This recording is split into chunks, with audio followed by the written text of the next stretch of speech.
Hey folks, welcome to the Longevity Lab MD podcast. I'm your host Eric, and I'm thrilled to have you all here today.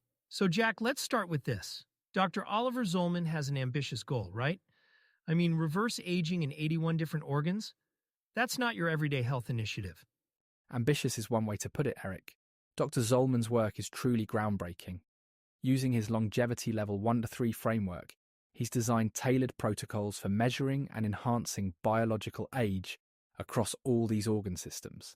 And the rigor he brings to this process is quite remarkable. Okay, but for folks listening, let's break that down a bit. How does this framework, these levels, actually work? Absolutely. So the levels build progressively. Level 1 is about laying a foundation, a 95% chance of living to age 75 in good health, achieved through evidence-based interventions like optimizing diet and exercise. Level 2 evolves from that, improving health beyond 75 with a focus on quality of life. And then there's level 3, which is where things get intense, right? Exactly. Level 3 is experimental but vital. It includes cutting-edge regenerative therapies, Zolman clocks to measure biological age in specific organs, and even multi-organ rejuvenation protocols. The aim? To essentially reverse aging at the cellular and systemic levels, providing certainty of health into old age. Okay, you got me hooked with the Zolman clocks. What exactly are these?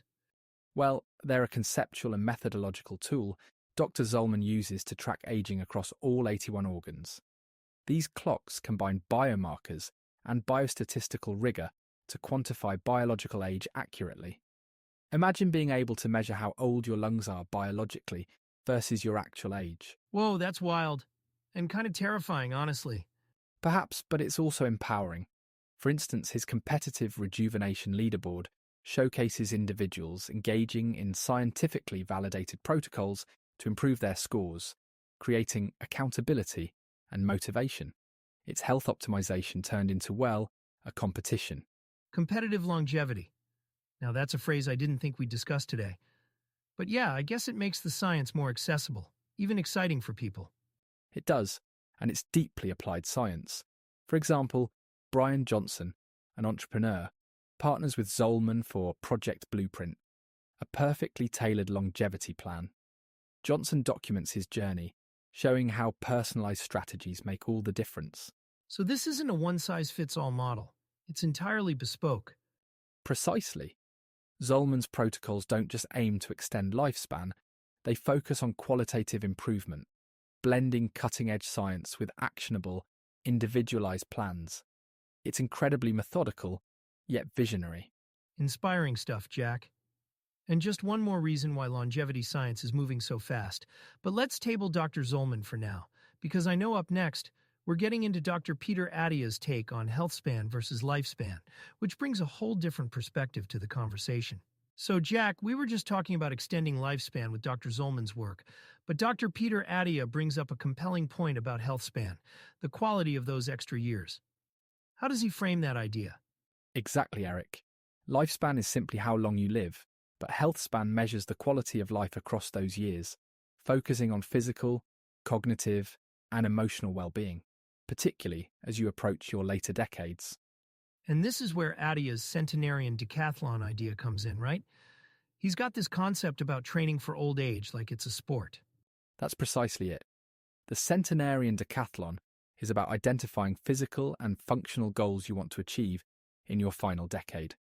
Whether it's something simple like getting up off the floor without assistance or more ambitious like playing 18 holes of golf at 90, then you train for these specific goals as you age, just like an athlete would.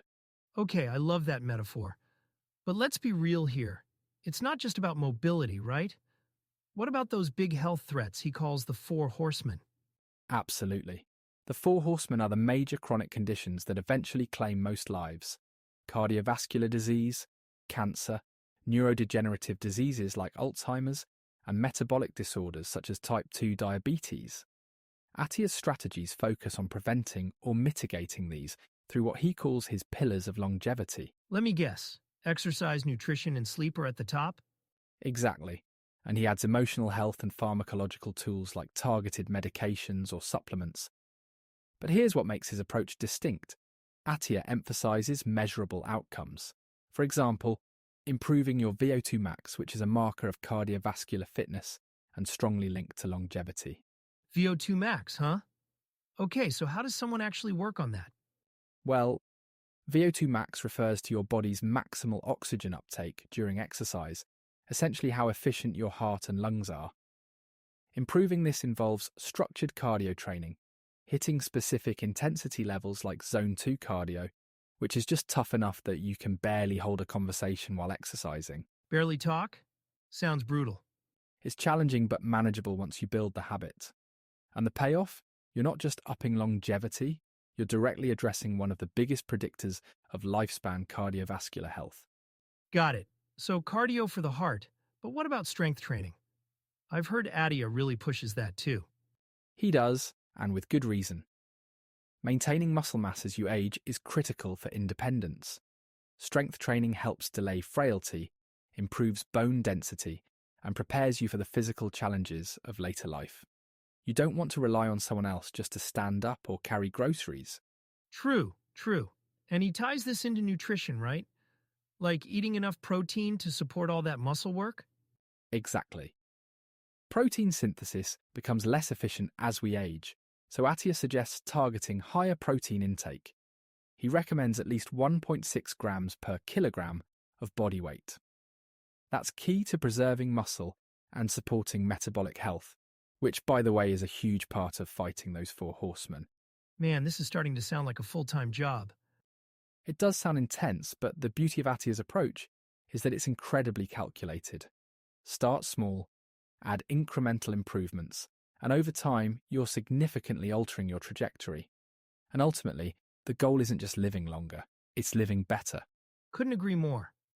All right, we're on a roll here, but there's even more to cover ahead. Next up, we dive into some game-changing tech. How AI is transforming these frameworks, from personalized health interventions to real-time biomarker analysis. Jack, as we wrap up the frameworks laid out by Zolman and Attia, let's shift gears to something transformative. How AI is redefining the future of personalized health and longevity. Absolutely, Eric. AI is already proving to be a transformative tool. Dr. Zolman's use of biomarkers, for example, could become even more efficient with AI integration. Imagine predictive models that not only calculate your biological age, but also recommend real-time protocols tailored specifically to your exact needs at that moment. That's huge. I mean, instead of just measuring progress, AI could guide your next steps, like a health GPS for living longer? Precisely. Take wearables, for instance. Devices tracking heart rate, glucose levels, or sleep patterns. AI turns this data into actionable insights. It's no longer just numbers on a screen. It's recommendations like when to modify your diet, exercise routine, or even stress management. This real-time feedback loop could be a game changer. But here's my question. How do we make this tech accessible? I mean, not everyone can afford luxury wearables or personalized health services. And that's the critical challenge. As incredible as this technology is, there's a real risk it becomes exclusive, only available to those who can afford it. Democratizing these tools is essential to ensure broader accessibility. One solution could be integrating AI health applications into public healthcare systems, making them more affordable and scalable. Right, and beyond affordability, education's part of it too, isn't it? I mean, people need to understand how to use these tools effectively. That's true. AI could also step in here to personalize educational programs based on an individual's health literacy. For example, if someone's new to diet optimization or Zone 2 cardio, AI could provide simplified, step-by-step guidance that evolves as their understanding grows. It's all about meeting users where they are. Okay, but let's dream a little. What's next? What's the future of all this tech? Well, one exciting frontier is integrating multi-organ biomarker data. Think about platforms that can simultaneously track the health of your gut, brain, heart, essentially all 81 organs Zolman talks about, and then suggest how to balance treatments between them. This level of precision medicine isn't just theoretical. AI is making it feasible sooner than we think. All right, that's visionary. But wrapping this all up, what's the real takeaway for listeners here? How do they engage with this tech today? Start small, Eric. Take advantage of tools already at your fingertips, whether it's a smartwatch tracking your activity or an app monitoring your diet. Even simple actions like these, powered by AI, can make a noticeable impact. The key is consistency and leveraging what's available while staying informed about advancements on the horizon. Well said, Jack. It's all about taking those first steps, whether it's adding more protein to your diet, hitting those VO2 max cardio sessions, or embracing a bit of cutting-edge tech. And that's a wrap on today's episode. Thanks for joining us on this deep dive into science, AI, and longevity.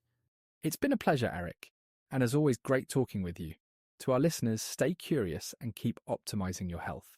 Absolutely. Until next time, folks.